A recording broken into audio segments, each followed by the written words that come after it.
মাননীয় প্রধানমন্ত্রী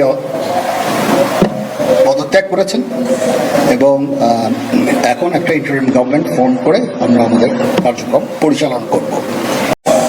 মারামারি করে এই সংঘাতের মাধ্যমে আমরা আর কিছু অ্যাচিভ করতে পারবো না, আর কিছু আমরা পাবো না।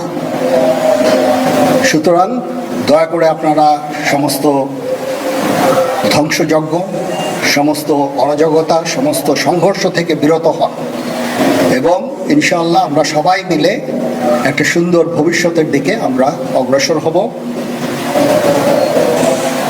প্রতিটা হত্যার বিচার করা হবে, প্রতিটা অন্যায়ের বিচার হবে। আমরা আজকে সুন্দরভাবে কথা বলেছি, সমস্ত দলের প্রধান দলের নেতারা এখানে উপস্থিত ছিলেন। আমি ওনাদের ইনভাইট করেছিলাম এখানে, ওনারা ভেরি নাইস অফ দেম যে ওনারা এসেছেন অ্যান্ড আমরা একটা সুন্দর আলোচনা করেছি এবং এই আলোচনাটা ফলপ্রসূ হবে বলে আমি মনে করছি এবং আমরা একটা সুন্দর একটা ইন্টারিম গভর্নমেন্ট ফর্ম করে আমরা দেশ পরিচালনা করব। মাননীয় প্রধানমন্ত্রী পদত্যাগ করেছেন এবং এখন একটা ইন্টারিম গভর্নমেন্ট ফর্ম করে আমরা আমাদের কার্যক্রম পরিচালনা করব।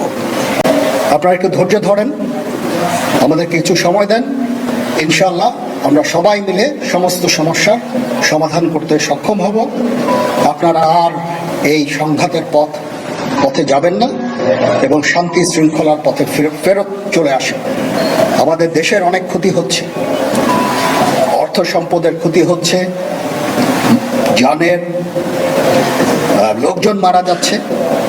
তো এগুলো থেকে আপনারা বিরত হন এবং আমাদের সাহায্য করেন। আমি সমস্ত দায়িত্ব নিচ্ছি, আপনারা আমাকে সাহায্য করেন। সবাইকে ধন্যবাদ। আল্লাহ হাফিজ।